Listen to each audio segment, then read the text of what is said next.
ದುರ್ಗಮ್ಮ ಹಾಗೂ ಬಟ್ಟರಹಳ್ಳಿ ಶ್ರೀ ದುರ್ಗಾದೇವಿ ಆರಾಧನಾ ಮಹೋತ್ಸವ ಉಚಿತ ಸಾಮೂಹಿಕ ವಿವಾಹ ಗಂಗಾವತಿ. ಇಲ್ಲಿನ ನಗರಸಭೆ ವ್ಯಾಪ್ತಿಯ ಚಲವಾದಿ ವಾರ್ಡಿನ ಶ್ರೀ ಜವಳಗೇರಿ ನರಸಮ್ಮಾದೇವಿ ಹಾಗೂ ಶ್ರೀ ಬಟ್ಟರಹಳ್ಳಿ ಶ್ರೀ ದುರ್ಗಾದೇವಿ ಅವರ 76ನೇ ಆರಾಧನಾ ಮಹೋತ್ಸವ ಹೊಸ ವರ್ಷದ ಯುಗಾದಿಯ ದಿನವಾದ ರವಿವಾರದಂದು ಜರುಗಲಿದೆ ಎಂದು ದೇವಸ್ಥಾನದ ಅರ್ಚಕ ನಾಗಪ್ಪ ಪೂಜಾರ್ ಹಾಗೂ ಭಕ್ತಾದಿಗಳು ತಿಳಿಸಿದರು.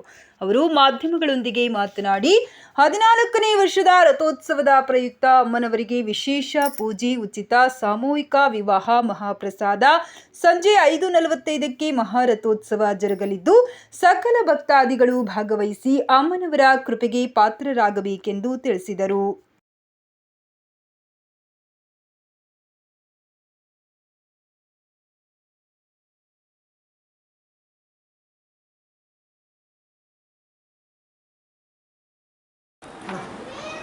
ಕೊಪ್ಪಳ ಜಿಲ್ಲೆ ಗಂಗಾವತಿ ತಾಲೂಕಿನ ಜವಳಗೇರಿ ನರಸಮ್ಮನ ಆರಾಧನೆ ಭಾನುವಾರ ಬೆಳಗ್ಗೆ 4:30ಕ್ಕೆ ಅಭಿಷೇಕ ನಡೀತಿದೆ ಮತ್ತು 11 ಗಂಟೆಗೆ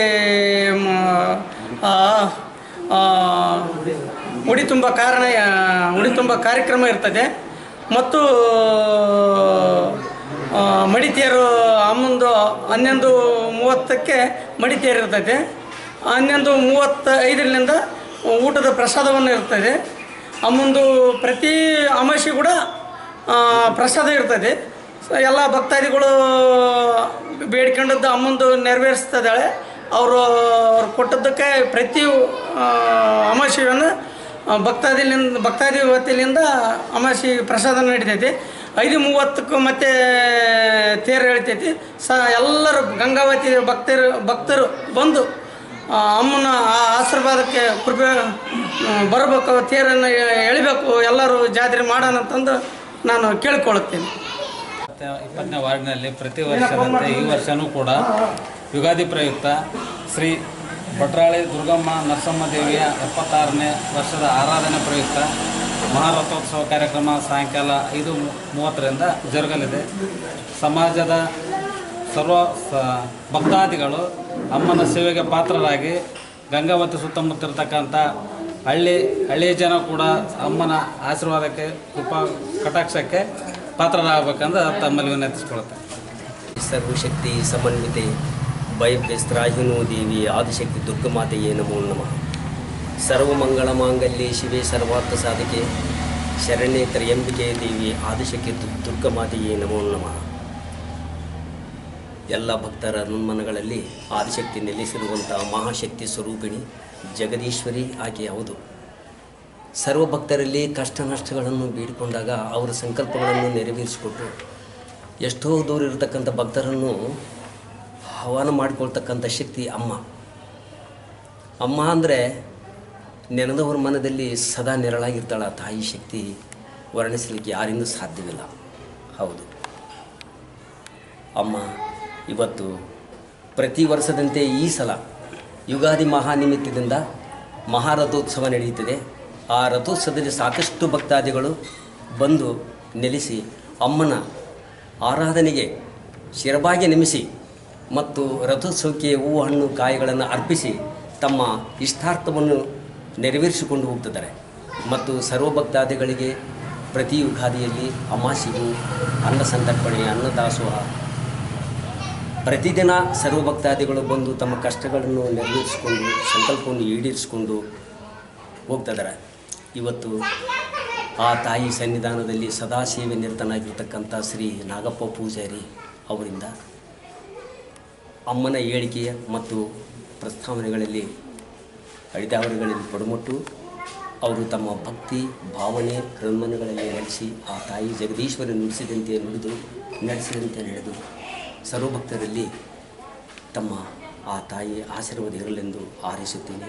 ಮತ್ತು ನಮ್ಮ ಸದ್ಭಕ್ತಗಳಲ್ಲಿ ಈ ಮಹಾಯುಗಾದಿ ಹಬ್ಬದಿಂದ ಎಲ್ಲರೂ ಒಂದು ತಾಯಿ ಮಕ್ಕಳಾಗಿ ಇಲ್ಲಿ ಸೇವೆ ಮಾಡಿ ಸರ್ವ ಭಕ್ತಾದಿಗಳು ಕಾರ್ಯಕರ್ತರು ದುಡಿದು ಅಮ್ಮನ ಆರಾಧನೆಗೆ ಶರಣಾಗಿ ದುಡಿಬೇಕೆಂದು ನಾನು ಒಂದೆರಡು ಮನವಿಗಳನ್ನು ಮಾಡಿಕೊಂಡಿದ್ದೇನೆ.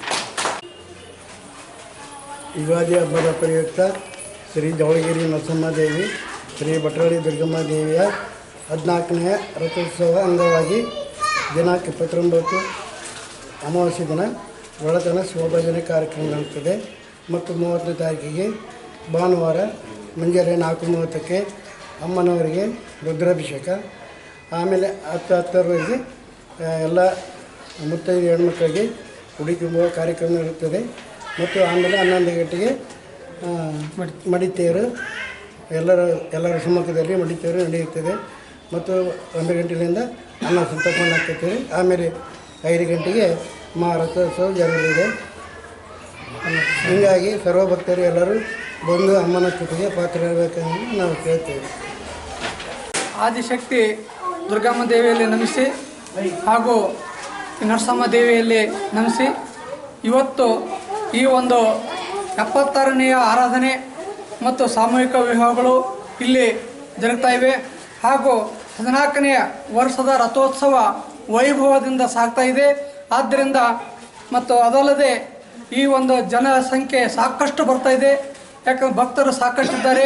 ಅವರೆಲ್ಲರಿಗೂ ಕೂಡ ಆ ಆರಾಧ್ಯ ದೇವತೆ ಯಾವತ್ತಿಗೂ ಆಶೀರ್ವಾದ ಮಾಡಿಕೊಂತ ಬಂದಿದ್ದಾರೆ. ನಾನು ಇವತ್ತಿಗೆ 42ನೇ ವರ್ಷ ಅಮ್ಮನ ಸೇವೆ ಮಾಡಿಕೊಂತ ಬಂದಿದ್ದೇನೆ. ಆ ಒಂದು ಅನುಭವದಲ್ಲಿ ಹೇಳ್ಬೇಕಂತಂದರೆ ಒಂದು ಕಷ್ಟ ಕಾಲದಲ್ಲಿದ್ದಾಗ ಯಾವುದೋ ಪರಿಸ್ಥಿತಿಯಲ್ಲಿ ನಾನು ತಪ್ಪು ಮಾಡದೇ ಇದ್ದರೂ ಕೂಡ ತಪ್ಪಿಸ್ತಾ ಅನ್ನುವಂಥ ಮಾತನ್ನು ಹೇಳಿದರು. ಅದನ್ನು ಪರಿಹಾರ ಮಾಡಮ್ಮ ಅಂತಂದು ಪುನಃ ಬಂದು ಅಮ್ಮನ ಹತ್ರ ಇಲ್ಲೇ ಕುಳಿತುಕೊಂಡು ನಾನು ಧ್ಯಾನಿಸಿದಾಗ ಆವಾಗ ಸ್ವಲ್ಪ ನಿದ್ರಾವಸ್ಥೆ ಬಂತು. ಅಮ್ಮನ ಆಶ್ರಯದಲ್ಲಿ ಮಲಗಿದೆ. ಎದ್ದು ಮುಖ ತೊಳ್ಕೊಂಡು ಕುಳಿತುಕೊಂಡು ಮತ್ತೆ ಧ್ಯಾನ ಮಾಡಿದಾಗ ಅಮ್ಮನ ಕೈಯಲ್ಲಿರುವಂಥ ಕತ್ತಿಯಲ್ಲಿ ಇದ್ದಂಥ ಆ ಒಂದು ನಿಂಬೆಹಣ್ಣು ಧನ್ನನಗೆ ಹಾರಿ ಆ ಒಂದು ವಸ್ತ್ರಿಯನ್ನು ತಟಾದು ಬಂದು ಆಶೀರ್ವಾದ ಮಾಡಿದ್ಲು. ಆ ರೀತಿ ಆಶೀರ್ವಾದ ಮಾಡಿದ ತಕ್ಷಣ ಬೆಳಗ್ಗೆ ಶಾಲೆಗೆ ಹೋದೆ. ನಾನು ಒಬ್ಬ ಶಿಕ್ಷಕನಾಗಿ ಇಲ್ಲಿ ವಿದ್ಯಾನಗರದಲ್ಲಿ ಸೇವೆ ಮಾಡ್ತಾ ಇದ್ದೆ. ಆ ಸಮಯದಲ್ಲಿ ಯಾರು ನನಗೆ ಅಪವಾದ ಕೊಟ್ಟಿದ್ರು ಅವರೇ ಅವತ್ತು 9ವರೆಗೆ ನಾನು ಶಾಲೆಗೆ ಹೋದಾಗ ಅವರು 9ವರೆಗೆ ಬಂದು ತಪ್ಪಾಯ್ತು ಸರ್, ನಿಮ್ಮ ಬಗ್ಗೆ ನಾವು ಅಪಾರ್ಥ ಮಾಡ್ಕೊಂಡಿದ್ವಿ, ಎಲ್ಲರೂ ಕೂಡ ತಪ್ಪು ತಿಳ್ಕೊಂಡಿದ್ವಿ, ಯಾರೋ ಒಂದು ನಿಮ್ಮ ಮೇಲೆ ದ್ವೇಷದಿಂದ ಆ ರೀತಿ ಮಾಡಿದ್ದಾರೆ ಅನ್ನೋ ಮಾತನ್ನು ಹೇಳಿದರು.